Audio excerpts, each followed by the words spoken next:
Դուք հանդիպումներից մեկի ժամանակ, հատկապես Արմար Վիրցիների հանդիպման ժամանակ, ասացիք, որ մի բացահայտում արեցիք, որ ամենածանր պայմաններն անցել եք եւ 5-րդ օրը ձեզ առավելագույն պայմաններն էին առաջարկում,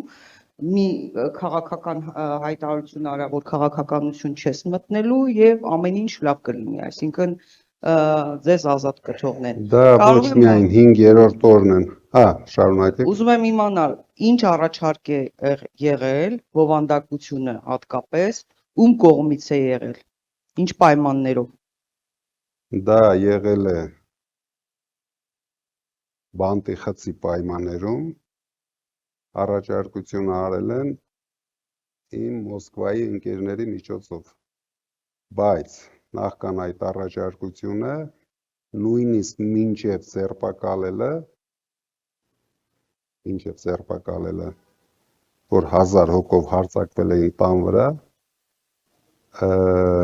իրենք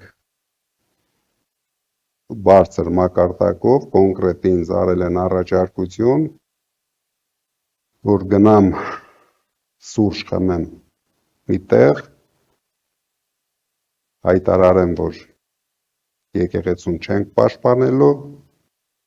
դրանից հետո թե էլեկտրական ցանցերը, թե ամեն ինչը հետ է վերադարձվում, ես չեմ ընդունել առաջարկությունը եւ գնացել ենք առաջ։